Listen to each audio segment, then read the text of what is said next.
What's up, guys? It's your boy, the Piscean Predator. I'm back with that TPP True Crime Talk, and today we actually have a little bit of an update, a worthy update for the Idaho 4. It looks like Pennsylvania released their documents on what they retrieved from coworkers' parents' house.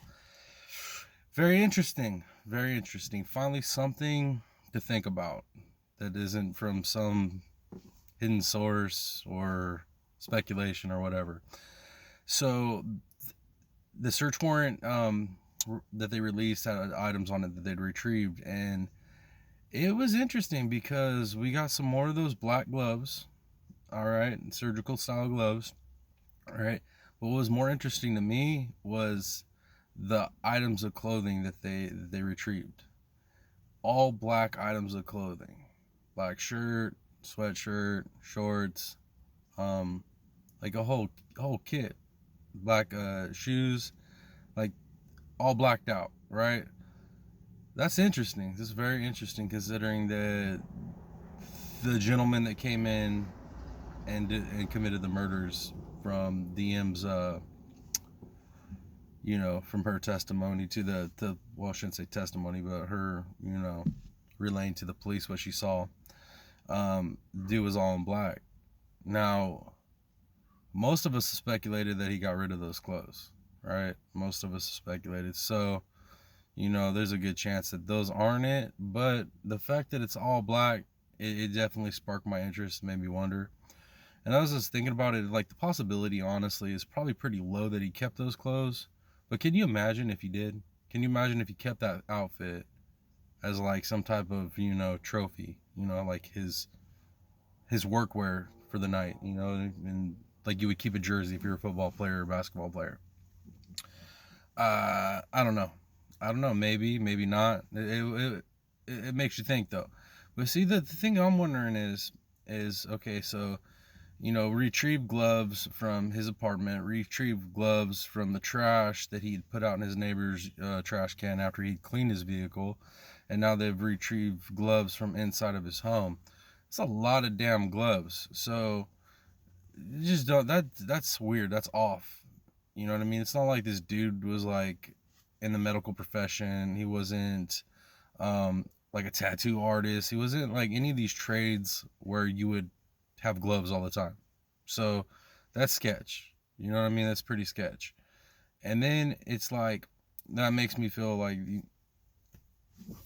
who else is gonna have that shit besides the murderer, right? A bunch of damn gloves, collections of gloves everywhere, which is it's strange, right?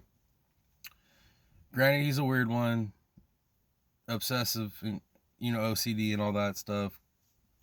So I mean, he could keep him around, wears him to clean anything. Maybe he doesn't like touching dirt. I don't know. I don't know. But what it makes me think about too is like, are they gonna find victims' DNA on any of this stuff? Like, let's say he went back, so he took the long trip around to go back to his place. Say he ditched a knife. Let's say he maybe even changed clothes. Like realistically, like if he's as bloody as he should have been, right?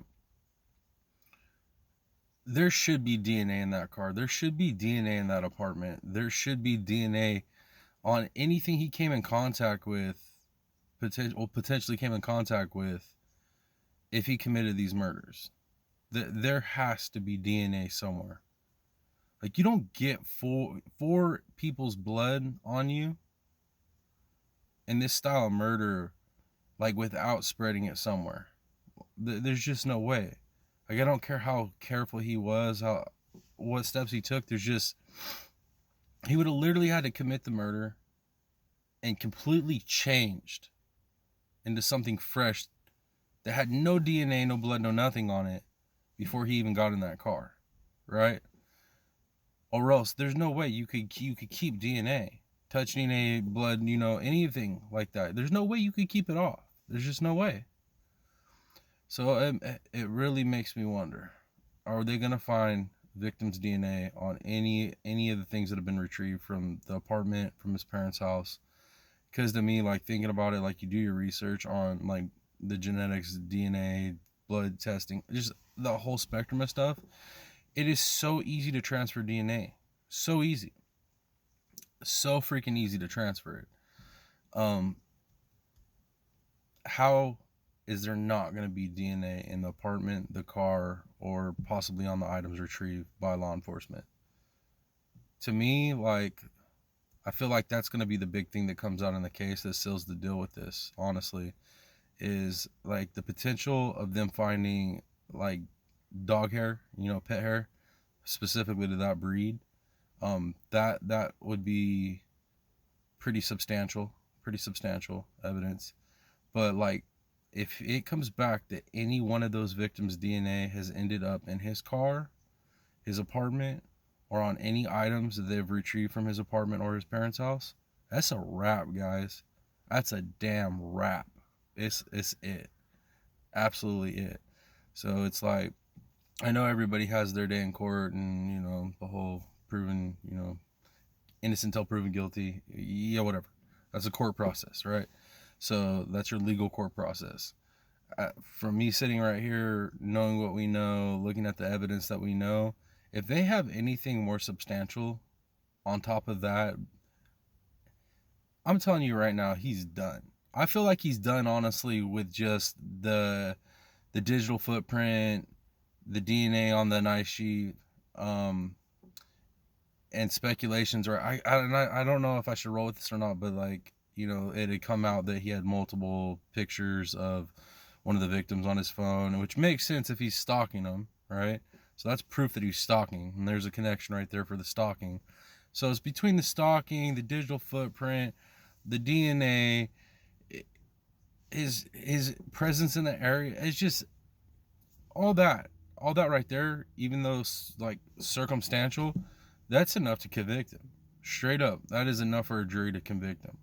So if they have retrieved any amount of DNA, any hair that could be traced back to that breeded dog, it's a wrap, bro. It is an absolute wrap. Yeah. I'm honestly starting to wonder if this is actually going to make it to full trial. I really am, because I know there's a gag order on it and everything, but I feel like if the defense had a smoking gun, that would have been leaked with all these other leaks and stuff. Like, I feel like if the defense had something legitimate, it would have been sleuthed out. It would have been figured out. Somebody would have like keyed in on it. So, it's just how these things usually roll out. So I don't feel like the defense is going to have anything. I don't think there's anything that they're going to be able to pitch as reasonable doubt that he didn't do this, just off of what we know so far. So interesting, the clothes and everything found, the gloves, it just kind of makes it more sus. I doubt that he would have kept those clothes, but if those are the clothes, all black clothes that they retrieved from his parents' house, dude, oh my lord, done. He's done. Extra done. Extra crispy. Yo, and then we'll go ahead and cover this, because this is kind of like just something that spiced up the whole Idaho 4 situation, is they're trying to pass legislation in Idaho to bring back the firing squad. Ooh, boy. Yeah. That, honestly, I am for capital punishment, as long as that it's got to be solid, right? No doubt, like solid, this person did it on for capital punishment. If he gets capital punishment and this legislation's instated before, yeah, he could possibly catch the firing squad, guys. That shit is crazy right there. Out of all the possibilities and like out there things that are connected to this case, that one right there is pretty interesting. Can you imagine? I think he'd be the first person executed by a firing squad, and I'd have to look at the dates and do a search on it, but it's been a substantial amount of time, I do believe, since the firing squad's been used. And some of y'all think it might be brutal, but I'll be honest with you, dude. I'm gonna be honest with you. With all the stuff that's talked about with like the electric chair, lethal injection, this, that, and the third, it's like there's all these speculations that it's inhumane, this and that. I think that firing squad is probably about as humane as it gets. A high caliber bullet straight to your brain. That's it. That's a wrap. It's done. It might look brutal as hell, but lights are out, it's done. And I think the severity of the idea of being shot to death as capital punishment would lead to people really second guessing if they want to go ahead and commit these type of crimes that would lend them to being tried and prosecuted and convicted and receive a capital punishment. So yeah, those are my thoughts though, man. Those are my thoughts on the capital punishment. I know a lot of people have different ideas on it, different opinions, but that's really how I feel. I feel like the softer we've gotten on criminals and crime, like legitimate stuff, it's just weakened us. It's literally weakened us and made our society better. I mean, better, made our society worse. Like, the crime is insane. The people's ability to commit heinous crimes is insane. It's like most of your career criminals look at like prison and jail like a slap on the hand for a lot of them. So I don't know, if you started like, you know, getting into that life of crime, and I think like how deep off you'd go in it would be considerably restricted if you knew that there was a good chance that your ass would be put in front of a firing squad for doing some stupid shit. So that being said, guys, that is your Idaho 4 update. I know it's not a substantial update, but I mean, kind of, because this is actual real facts coming out, guys. Actual real facts coming out from law enforcement. So this is awesome. This isn't no like speculations. This isn't no, you know, secret, you know, mole insider that's, you know, leaking stuff. This is like legitimate stuff. So that's pretty cool. We actually got some legitimate stuff to talk about. But that being said, those are my thoughts on it. If y'all have any thoughts, I'd love to hear them. Hit me down in them comments. Other than that, if y'all could give me a little like and subscribe, I'd appreciate it greatly. Get this channel growing. We can get some more conversations popping. Yeah, if you don't follow me on Instagram, I'm over there on Instagram as well. I don't really post a lot of the YouTube videos over there. It's just more so like, you know, reels and stories and stuff. And just, you know, it's a multitude of like things that you'll see over there, from politics to health to mental health to fishing, like big time fishing. Yeah, that's what you said over there. But you can also DM me over there. Hit me up if you want to like get a direct link on it and talk to me about whatever cases you'd like me to cover, or any topics. Yeah, guys, it's just your boy, the Piscean Predator, man. I hope you all have an amazing day, and until the next video, much love. Peace. I'm out.